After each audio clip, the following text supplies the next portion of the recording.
स्वस्थ तन रहेगा तो स्वस्थ मन भी रहेगा। मन से संबंध रखने वाले अलग ईश्वर हैं और तन से संबंध रखने वाले अलग ईश्वर हैं।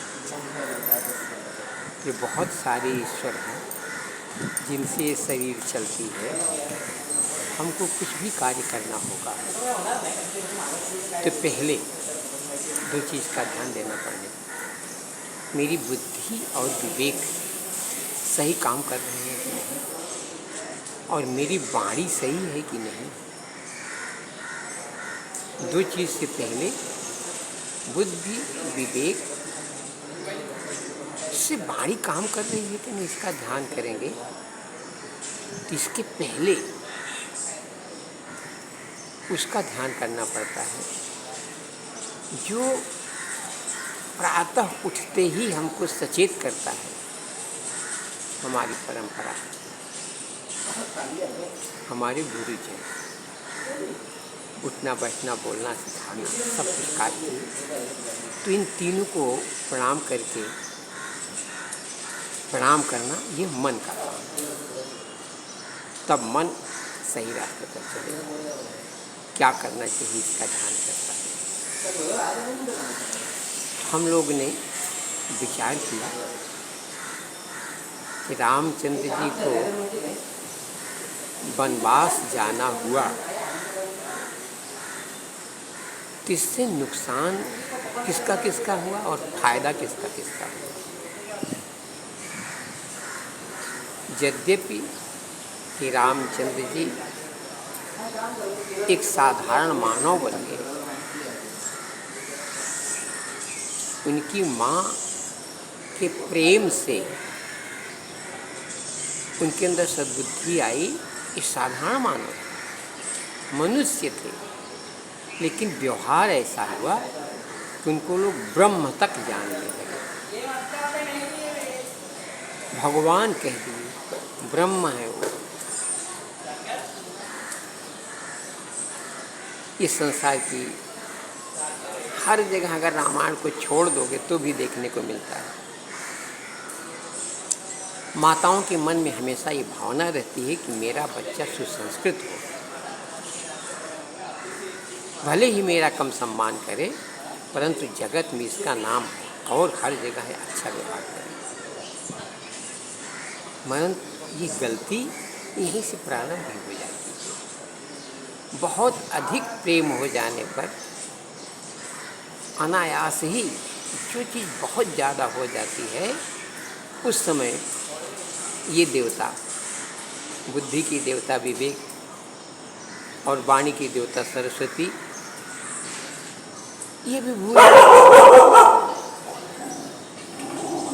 अपनी परंपरा का जब ध्यान नहीं रहता, पहले अपने माता पिता और गुरु को प्रणाम करने के बाद ही किसी कार्य को प्रारंभ किया जाए, तब अपने तरफ सोचा जाए तो कुछ होता है।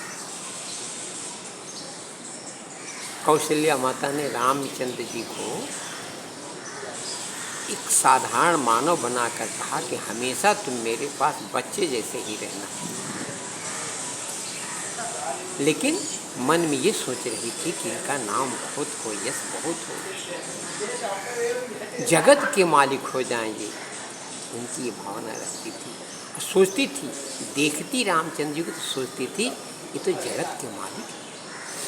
कभी कभी प्रसन्नता से उनको बाहर लेकर निकालती, सबको दिखा देती थी कि देखो कि जगत के मालिक, जिसको देख लेंगे उसका, क्योंकि उनको आनंद मिलता था उनको देखने से। तो शरीर वास्तव में विश्व ही है। इसी एक निगाह से कौशल्या माता सबको अपना स्वरूप देखती। वनवास जब जाना हुआ तो यहाँ विकार कैसे आया, संत महात्मा बताते हैं। एक समय आप परमार्थ का कम ध्यान दें, नित्य नैमित्तिक कार्य जो करते हो उसके अलावा जाप, पूजा पाठ या अन्य अनुष्ठान चाहे कम हो जाए, लेकिन व्यवहार अति उत्तम होना चाहिए। अगर व्यवहार में कमी हुई तो सब कुछ बिगड़ जाता है। थोड़ा टाइम ज़्यादा लगेगा, आज चाहिए। नित्य के जैसे ही विचार है, जो मेरे ऊपर बीतता है मैं मात्र वही कहता हूँ। व्यवहार से मैं जगत वालों को कभी मोहित नहीं कर पाया। व्यवहार करने में बहुत चीज़ लगती है, श्रम लगता है, दाम लगता है, समय लगता है। इन तीनों चीज़ों का ध्यान देने के बाद कोई व्यवहार बनता है। परंतु मेरी पत्नी है, इनको व्यवहार बहुत पसंद है। ये कहती हैं तुम्हारा व्यवहार जब ठीक नहीं रहेगा तो तुमको तो कोई एक पैसे की सम्मान इज्जत नहीं करेगा। परंतु मैं ये सोचता था कि नहीं, हम जो सनातन संस्कृति में पूजा पाठ, नियम, व्रत, ध्यान हमने सुना, उसका ज़्यादा प्रयोग करते थे, व्यवहार की तरफ बहुत कम। ये बहुत रूठती थी हमसे, तुम्हारा व्यवहार गंदा है। जब तुम मनुष्यों के साथ अच्छा व्यवहार नहीं कर सकते हो, देवताओं के साथ तुम्हारा व्यवहार कैसे अच्छा हो सकता है? तुमसे कोई देवता खुश नहीं हो पाएंगे। तो उन्होंने बताया, देखो कल रामायण में आपने पढ़ा कि रामचंद्र जी को वनवास क्यों जाना पड़ा।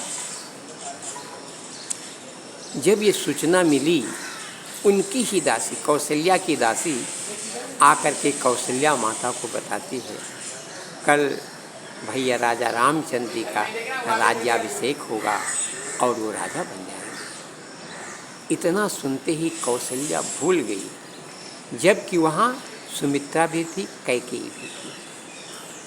वो प्रेम में इतना उत्साह उनके आया कि अपना मोती का हार दे करके उस दासी को कहती हैं, कल जब राज्याभिषेक हो जाएगा तो तुमको 4 गांव की जागीर रामचंद्र जी दे देगी।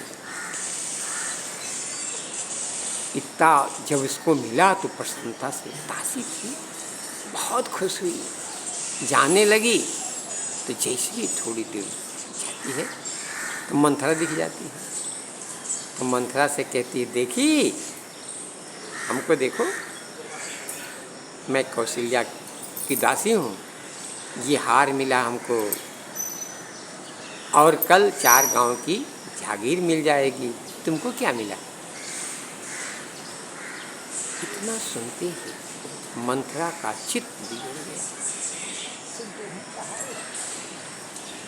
कैकेयी की तरफ देख करके दुखी होती है और मन ही मन सोचती है, अब मैं ये घर बिगाड़ दूंगी। सुमित्रा के मन में तो नहीं आया, परंतु कैकेयी के मन में आ गया। तुलसीदास जी रामायण में तो कैकेयी को बहुत सम्मान दिए, बहुत इज्जत करते हैं, परंतु महाराष्ट्र के तुकाराम जी महाराज और वाल्मीकि महाराज के भी कहते हैं, जिसका मन गंदा रहता है और वाणी भी साफ नहीं रहती है, उसी को कैकेयी कहा जाता है, कर्कश वाणी। उस कर्कश वाणी की वजह से वो सबसे कमजोर हो गई। अगर हमने अपने व्यवहार, आज ये बिगड़ता है, जैसे ही राज्याभिषेक की तैयारी हुई, राजा दशरथ को भी बहुत खुशी हो गई, उसका भी कोई था नहीं रहा। कौशल्या भी प्रेम में भूल गई सब कुछ व्यवहार।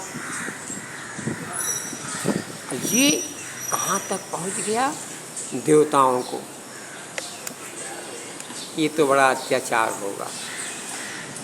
इतनी प्रसन्नता पृथ्वी पर आ जाएगी, देवता क्या होंगे? देवताओं का तो कोई सम्मान ही नहीं रह जाए, क्योंकि पृथ्वी पर रहने वाले सब देवता जैसे हो जाएंगे। और उनके मन में एक भावना थी कि जो सबको कष्ट दे रहा है रावण, ये कैसे मरेगा? तो उन्होंने व्यवधान की देवी से प्रार्थना किया। अब व्यवधान की देवी ही है तो उनका तो काम ही नहीं है। और व्यवधान की देवी प्रकट हुई तो बोले जाओ, जो आज अयोध्या में राज्याभिषेक आ रहा है इसमें व्यवधान करो। तो व्यवधान प्रारंभ हो गया। अयोध्या बिगड़ गई। राजा दशरथ ने तो कहा ही था कि जैसे ही राम हमारे आंख से हटेंगे मेरा प्राण निकल जाएगा। राम के जाते ही अयोध्या बिगड़ गई। राजा दशरथ तो तन ही छोड़ दिए। राम हमेशा तीनों भाई अपने हाथ में धनुष बाण रखते हैं। ज्ञान और विवेक, जहाँ ज्ञान और विवेक नहीं रहेगा ये अयोध्या वहाँ कहाँ रह सकती है। जय श्री बाल कृष्ण।